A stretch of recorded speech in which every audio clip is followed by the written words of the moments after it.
There's a familiar scene that I assume plays out thousands of times every day around the world. It's when a flight attendant stands up towards the front of the plane and starts to go through the little spiel. I was a couple weeks ago on a plane and I heard that little spiel differently because of the people sitting in front of me. So right in front of me was this mom with her toddler-age daughter. And she, age 3 or 4, would peek up over the seat at me while the flight attendant is talking, and she has her pigtails, and not the flight attendant, the little girl, pigtails, big smile, and I'm grinning back at her. And then I hear the flight attendant say something that I've heard, I don't know how many times, but this time, because of who was in front of me, I heard it differently. The flight attendant said, in case of emergency, secure your own oxygen mask before assisting others. And suddenly I thought how impossible that request might be for this young mom with her toddler-age daughter. How do you do that? When there's this turbulence and the masks come down from the ceiling and you've got your helpless, adorable little girl there, you're supposed to put on your mask before you put on her mask. Like that goes against every instinct. It wouldn't feel right. It feels like I need to take care of her and then I can take care of me. But on every flight, they remind you of, in case of an emergency, secure your own mask first, because the reality is, if you can't breathe, you can't help anybody else, right? Like if you run out of oxygen, then you can't do anything to help the people you're with, so you need to take care of yourself. And that's this really simple but biblical principle that Jesus talks to us about in Mark chapter 12, when he says, love your neighbor as yourself. There's something about caring for ourselves that can feel selfish, but it's not selfish to take care of yourself first. When Jesus says, love your neighbor as yourself, he doesn't say love your neighbor instead of yourself. It doesn't say love your neighbor but not yourself. He says love your neighbor as yourself. That part of loving others is loving yourself. Part of caring for others is taking good care of yourself. That God as a father wants to see his sons and daughters take good care of themselves. And when we do that, when we honor that principle, when we can breathe in some oxygen, then we're more positioned to help the people around us. But it's not always easy to do that. And so in 1 Peter, Peter's talking to believers about some oxygen. He's gonna talk to us about the nourishment we need for the journey we have ahead of us with all the turbulence that we can expect. Here's some things he wants us to remember. Now look, this chapter, 1 Peter 2, is not written to moms, but I'm gonna take a little time at some different places in the sermon to especially apply it to mothers, which I think is appropriate because, look, this is a challenge for moms, I think especially so, to put themselves in a place where they're caring for themselves. Instead of always looking out for other people, prioritizing some of their own care and making sure they get to breathe and making sure they have nourishment. So we're gonna work our way through 1 Peter 2. We'll have some special application for moms along the way. Here's what happens in 1 Peter chapter 2. Peter's gonna give us 3 different images. 3 different metaphors that if we can get these pictures in our head will help us live out our faith in a world that's pretty unpredictable. So we're gonna look at 3 different metaphors and then an application for each metaphor. Here's the first one, is a hungry infant. That's the picture he's gonna use. And here's the application we're gonna take from this. Feed your own soul first. A hungry infant is the image. Feed your own soul first is the application. Look at verse 2 and 3. Peter's talking to us about our spiritual appetites, our appetite for the things of God. He says, like newborn babies, crave pure spiritual milk. So that by craving this spiritual nourishment in your life, by having this hunger for God's word, by having this desire to spend time in prayer with God, to spend time with other believers in worship, so that by it you can grow up. You'll mature in your faith. You'll grow up in your salvation now that you've tasted and seen that the Lord is good. And so the image he gives us here is a baby who is hungry. If it's been a while since you've been around a hungry baby, let me tell you, when a baby is hungry, that's all they think about. They don't care about anything or anyone else. They just want to get their food. Last week, my wife and I had 2 of our grandkids for like 3 or 4 days. My 2-year-old grandson, McKay, my 1-year-old granddaughter, Hallie May, who's getting ready to turn 1 this week. And it was exhausting. Like here's to me, it's like you haven't worked out for years, and then somebody's like, how about you do nothing but work out for 4 days? That's gonna be pretty tiring, and that's what it was like. And I really had one goal for my time with them during those few days, and that was to get my 1-year-old granddaughter to say Papa K. I'm Papa K. So I just Papa was fine, but that's what we were focused on. That was the priority of our time together. But she could say Mama and Dada, but I wanted to add Papa to her vocabulary. So on the last day, I'll show you a little recording here. Say Papa. Papa. Papa.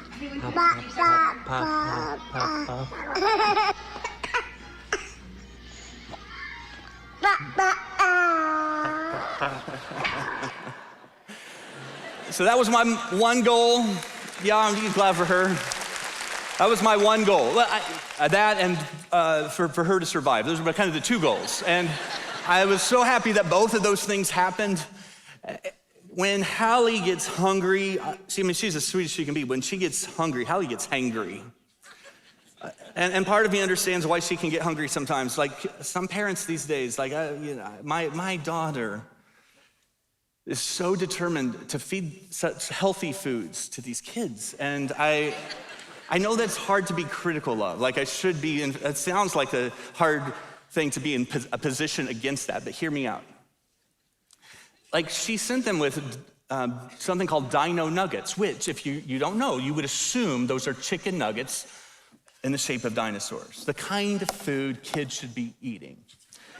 But not these dino nuggets. These dino nuggets were filled with spinach. Like they look like chicken nuggets in the shapes of dinosaurs filled with spinach. You don't think that's gonna create trust issues for her as a teenager? Oh yeah, like that's coming up in therapy. Like you can't do that. And so I understand sometimes maybe why she would get hungry, but when Hallie gets hungry, there's no reasoning with her. She's not considerate. She's not being thoughtful of what's convenient for us. It is a demand that she has. Like she doesn't care if she interrupts our schedule or wakes us up when we're asleep. Like her desire for food is urgent and, can I just say, non-negotiable. You can't negotiate with a 1-year-old when they're hungry. And this is the word that Peter uses in 1 Peter 2. It's crave. That's the kind of spiritual focus and appetite he's calling us to have. Here's how that word in the original Greek is defined: an intense, desperate hunger that can't be ignored and won't be postponed. An intense and desperate hunger that can't be ignored or won't be postponed. And just think for a moment how that can be in contrast to our approach to the things of God. Because for a lot of us, it's more casual interest in spiritual things. It's more spiritual hobby, and I come to church once a week, and that's your nourishment. If that's your nourishment, then yeah, you're gonna feel weak and you're gonna feel malnourished. Like that's not the kind of relationship here that Peter is describing. He says this as a command to crave, to have this hunger for the goodness of God, for the things of God in your life, that would not just be this hobby once in a while, but this would define who you are. And maybe you hear that, and if you were honest, like you wouldn't probably say it out loud, but if you were honest, you would say, look, it's not that I don't want to have that kind of appetite. I just don't have that kind of appetite. Like I hear what you're saying, and I want to want those things, but I don't really want those things. You just don't have much of a spiritual appetite these days. If that's where you're at, then Peter in verse 1 kind of addresses some things that can kill your spiritual hunger. And so he says, therefore, rid yourselves of some things. Get rid of all malice and deceit, hypocrisy, envy, and slander of every kind. And then he says, as newborn babies crave pure spiritual milk. There are these things that can grow in our lives that kill our spiritual appetite, and we don't always make a connection.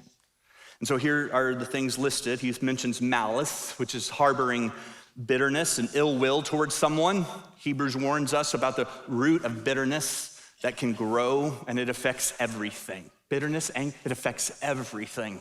We feel it towards one person because of what they did to us, but then it affects our other relationships with other people, and it affects our relationship with God. And so when you're having this resentment, when anger is what you wake up in the morning feeling and what you go to bed at night thinking about, and you're just replaying something that was done or something that was said, like that is crushing your spiritual appetite. Deceit is also on the list, which is being dishonest with yourself or with others. You're not living honestly. Likewise, hypocrisy, it's pretending spirituality. It's living this inconsistent life. And maybe you're not making the connection, like you're trying to have the spiritual appetite over here, but then over here you're living in a way that's completely contrary. And what you're not connecting is that what you're doing over here, the way you're living over here, is killing your appetite over here. Envy is mentioned, which is resenting others for what they have. It's this preoccupation with what you don't have. It's this constant comparison. When you're constantly comparing yourself to people, and that results in ingratitude and discontentment, like nothing kills your spiritual hunger like ingratitude. Like this sense of, I'm not getting what I deserve, and why can't I have what they have? And the more time you give to feeding yourself with those kinds of thoughts, the less hunger you're gonna have for God. And then he mentions slander, speaking negatively about others. Like there's this dynamic when you are talking badly about other people, then intuitively or subconsciously, you're not gonna wanna talk to God because God loves the people that you're talking badly about.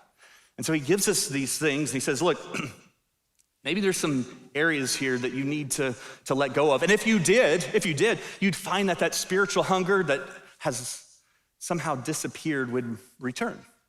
I was reading this story about a 4-year-old little girl who was admitted to the Children's Hospital in Cincinnati for malnutrition. This very sad story where she had drank mostly Mountain Dew before she could walk. And they had put Mountain Dew in her bottle, and once she had Mountain Dew, that's all she wanted. And so she just literally drinking Mountain Dew out of a bottle. And finally, at age 4, it reached this place of critical health problem for her. And if you talk to the mom would say, well, that's all she wanted. Like, I know it sounds crazy just to give her Mountain Dew all the time, but the only thing she would drink is Mountain Dew. I tried to give her milk, she didn't want any milk. I tried to give her something that would be healthy and sustaining for her. All she wanted was Mountain Dew. And there was a connection that was getting missed. Like you can't give the Mountain Dew and then expect an appetite for milk. If you want there to be a hunger for milk, you gotta get rid of the Mountain Dew. And this is what Peter is saying in chapter 2, that there are these things in our lives that are keeping us from really experiencing a spiritual hunger. And it's not that we don't want to have it, it's just that we are filling ourselves with these things that are killing that appetite. And so I talk to people who'd be like, well, look, I just don't find the Bible to be that interesting. Or I try to pray, but I just have so many distractions. There's so many other things going on, and constantly on the phone, lots of screen time, but not much prayer time. Or, I want to go to church, but I don't really want to go to church. Like even now, I'm thinking to myself, like, how much longer is this guy gonna go? And I got lunch plans, and like you don't necessarily even want to feel that, you just feel that way. And you make it sound like the Bible is the problem, or prayer is the problem, or church is the problem. And I would just ask you to honestly consider the fact that maybe the Mountain Dew you've been sucking on for years is the problem. Like maybe that's the problem. And if we let go of some of these things, that spiritual appetite can return. So verse 1, get rid of some things. Verse 2, crave pure spiritual milk. Verse 3, taste. You've tasted and you've seen that the Lord is good. That when you taste the goodness of God, here's what happened. An appetite begins to form that wasn't there before. As many of you know, my wife and daughter, they have a business and ministry that includes horses that I know very little about. But I woke up this morning around 5 a.m. With my wife telling me that a baby horse or a foal was born during the night. But that the baby wasn't, this is just like a few hours ago, but the baby wasn't nursing yet, and she needed me to come out to the barn and help, which she knows, like we both know that there's not much I can do in that situation. But she needed me to hold the mare while she helped the baby foal, because how I understand it, like in those first few hours, it's just really important that the baby foal tastes. It's really important that the baby foal begins to nurse, because once that baby has a taste, then it'll trigger this appetite. But if the baby goes long enough without tasting, then it can be really hard to get her to nurse. And so my job this morning, bright and early, was to hold the mare while my wife was helping the foal get a taste. And this is spiritually what it can feel like, where you don't have any desire, but if you'll just taste, if you'll put yourself in a position where you'll be like, okay, God, I'm just gonna be honest. I don't have much desire here. I want to taste your goodness. I want to know this spiritual nutrition that you talk about. Would you give me an appetite for it? And then you just pray a simple prayer, or you read a scripture, or you listen to a worship song, or you do what you're doing by coming to church. And if you taste, then that appetite can start to come back. So verse 2 and 3, there's this image of a baby craving milk. Next image in chapter 2 is a living stone. And here's the application for a living stone is you're not building alone. You're not building alone. So the image of a living stone doesn't connect with us quite as naturally as like a baby who's hungry. So we'll unpack that, but look at verse 4 and 5. As you come to him, the living stone, rejected by humans, but chosen by God and precious to him, you also, like living stones, are being built into a spiritual house to be a holy priesthood, offering spiritual sacrifices acceptable to God through Jesus Christ. So Peter gives us this picture to help us understand what God's doing in our lives and what he wants to accomplish. That God is building a house. He has something in mind. He's the master builder, and we are a living stone where he takes us and he takes our lives and he puts us into a place that maybe you wouldn't choose, might not have been your first pick, but he's got something in mind, and he places you as a stone into what he is building.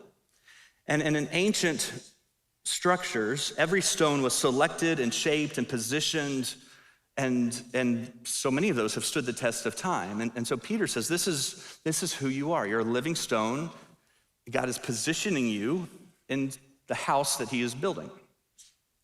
A random rock laying in a field doesn't have much purpose, doesn't really have any sense of significance.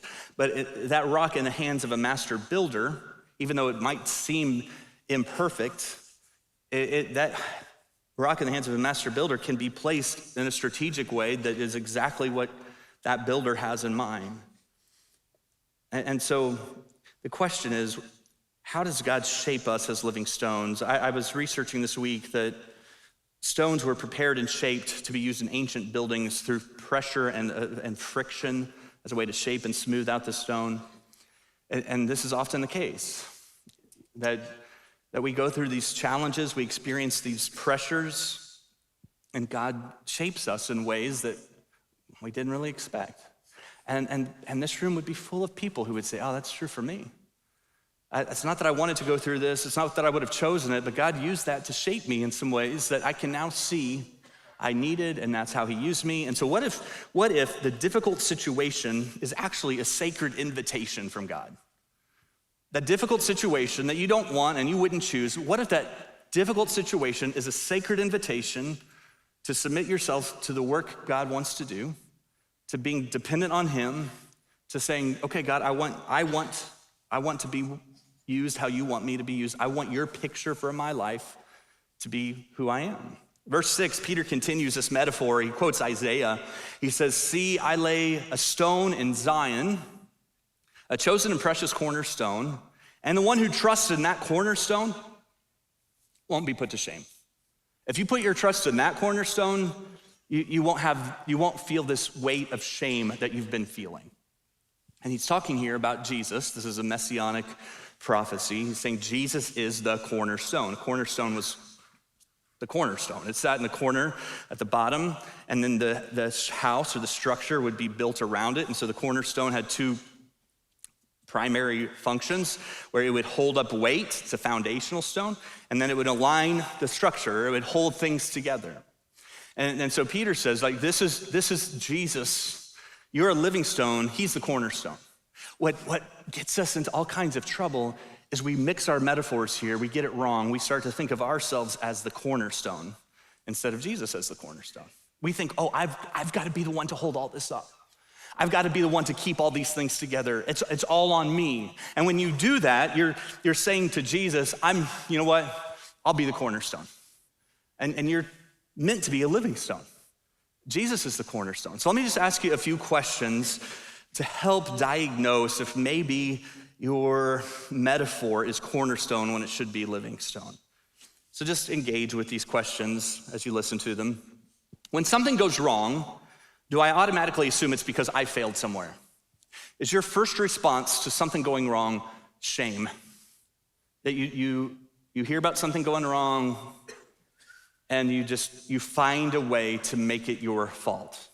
Or maybe what that looks like is you can't accept any of it, and so you blame, it's gotta be this person's fault. But you're looking for either yourself or someone else as a way to blame or as a way to shame, to explain why things are the way they are. Here's another question. Do I believe that if I just tried harder, prayed more, did better, that all my problems would be solved? If I just had my stuff together a little bit more, it would fix all these things. Now look, this doesn't mean there isn't room to grow, but how often do you just put it all on you and be like, okay, look, it's my fault. I just need to do this, and this, and if I do, everything's gonna be held together. Question number 3, how do I respond when things don't go according to my plan? How do I respond when things don't go according to my plan? Question number 4, am I constantly anxious about things beyond my control? Is that what weighs you down? Things that you, if you're honest, you have no control over. Another question, is my sense of worth completely tied to my success? So let me apply that one to moms. Is my sense of worth completely tied to my success as a mom? Do I find my value and my worth in my kids' struggles or successes? Here's another question. Do I resist asking for help because I should be able to handle everything myself? So when's the last time you said to somebody, I need some help. I'm not sure what to do. I need help. Like the more of these questions you say yes to, the greater the likelihood that you're operating as the cornerstone and you're not the cornerstone. Jesus is the cornerstone. If you're trying to be the cornerstone, you're gonna feel overwhelmed by the weight you're carrying. You were never meant to hold it all up, and you were never meant to hold everything together. You're a living stone in the builder's hand, but you are not the cornerstone. There's one last image here in 1 Peter 2 that I want us to take a look at. It's the image of a royal priesthood. So he talks about a hungry infant, a living stone, and then the third image is a royal priesthood. And here's the application, is that your ordinary is sacred. So verses 9 and 10, this is both metaphorical and literal. He says, but you are a chosen people. I don't feel that way. Well, that's who you are. You are a chosen people, a royal priesthood, a holy nation, God's special possession. That's who you are, that you may declare the praises of him who called you out of darkness and into this wonderful light. Once you were not a people, but now you are the people of God. Now you have this identity because of Jesus. Once you had not received mercy, you weren't worthy of this, but now you have received mercy, not because of what you've done, but because of what Jesus has done for you. And so Peter calls these believers a royal priesthood. And when he says it, it's awkward because it feels offensive. For those Jews who had grown up under the Old Testament system, like calling just an ordinary, normal people a royal priesthood feels sacrilegious. Because in the Old Testament, the priesthood, they were the spiritually elite. And there were a lot of qualifications, and you had to be from the tribe of Aaron, and no one could perform certain spiritual duties except for the priesthood, and no one could enter the Holy of Holies except for that high priest, and no one could offer certain sacrifice. Like there were these things that only priests could do. So when Peter comes on the scene and says, you're a priest, you're part of the priesthood, you're like, I don't think it's okay for you to say that. It doesn't feel right. But this is what Jesus did. He put an end to any kind of hierarchy where somehow people are more deserving than others to go before God. That you get to go directly into the presence of God. You don't have to have somebody that you pray through in order to talk to God. Like Jesus gave his life so that you would be able to be a part of this priesthood of all believers. And as I was looking at this, one of the things that struck me is that there is this commonality between priesthood and motherhood. And so what I want to do as I finish this message up is I want to look at some parallel functions between priesthood and motherhood. So let's look at a few of these really quickly. One, like if you were to have a job description for priesthood and motherhood, one thing that would be on there is this, of transform ordinary into sacred. That's what priests did. They took ordinary elements, bread and oil, grain and water, and then through consecrated service, they would transform those into sacred offerings. That was part of their role, as they would take things that were ordinary and through spiritual intentionality, take ordinary things and turn them into sacred things. And mothers, this is part of your job description. A simple bedtime routine becomes a place of spiritual blessing and spiritual formation. Time around the table becomes a sacred place of connecting with God and each other. A car ride transforms into a space of worship as songs are being sung. Disciplining a child becomes a picture of God's gentle and loving correction. An evening walk becomes a time to notice God's creation and model the practice of gratitude. Just these ordinary moments that if you just looked at them through the course of the day, they don't seem that significant. But when infused with spiritual intention, when looked at through this metaphor, this lens of royal priesthood, these common things, these ordinary things become sacred. Another parallel function in priesthood and motherhood would be to find holiness in the hidden work. Priests' lives were not just these supernatural, dramatic moments. Most of their ministry happened in quiet and unseen corners. They're organizing storerooms, and they're cleaning vessels, and they're maintaining the space, and God had quite a checklist of things for them. Yet Scripture doesn't ever distinguish between their spiritual work and their ordinary work. It was all sacred service. And moms, I just want to encourage you with that. Like your unseen labor, the meals that no one thanks you for, the middle of the night comforting that no one seems to remember the next day when you're tired, the endless tasks that always have to be kept up with. Like these aren't just necessary drudgery, it's spiritual service. It's taking something that's done in hiddenness and recognizing the holy calling that God has connected to the work. And one last parallel function between priesthood and motherhood is a priest and a mother stand as representatives between God and others. An Old Testament priest, and for our context, stand as a representative between God and children. Priests in the Old Testament, that was their role. They would represent God to people and the people to God. So when God had a message for his people, he would deliver that through the priest, and the priest would speak that over the people, and he would remind the people when they started to forget. He would keep it in front of them on a regular basis. He is representing God's will to the people.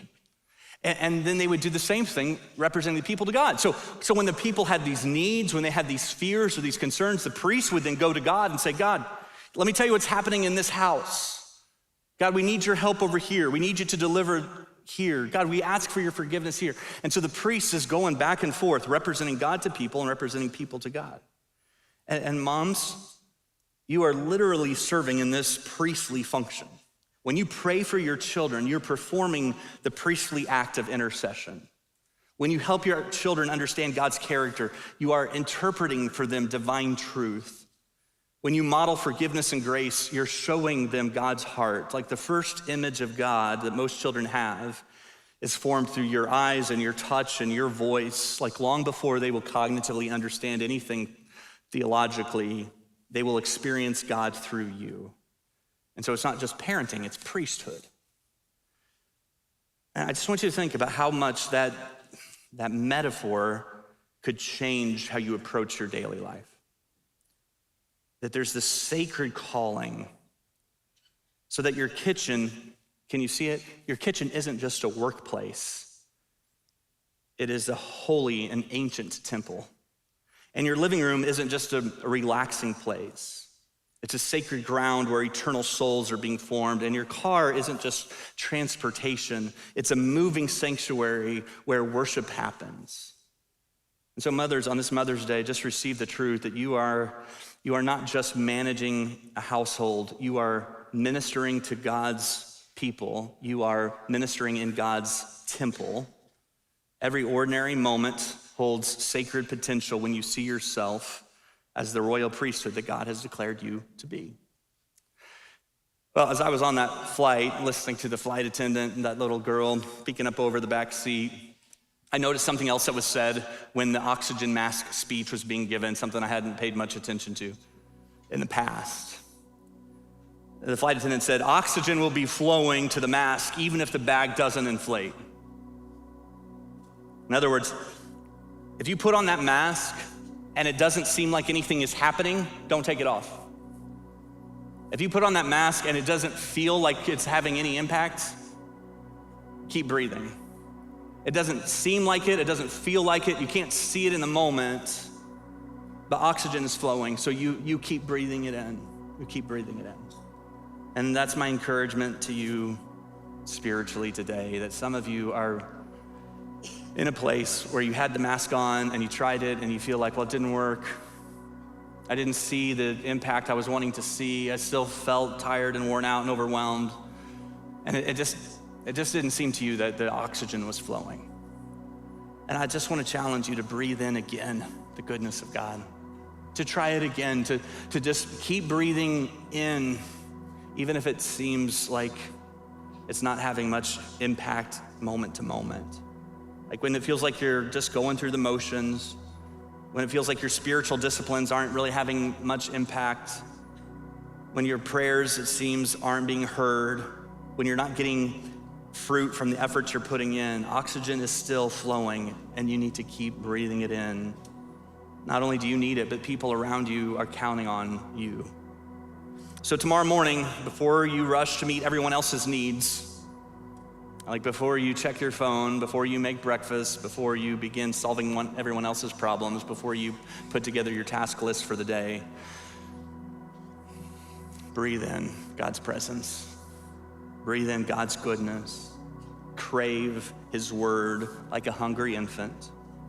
Take a moment to rest on him. He's your cornerstone. You're not the cornerstone. And as the royal priesthood, commit your ordinary moments to God as sacred offerings. Let's pray.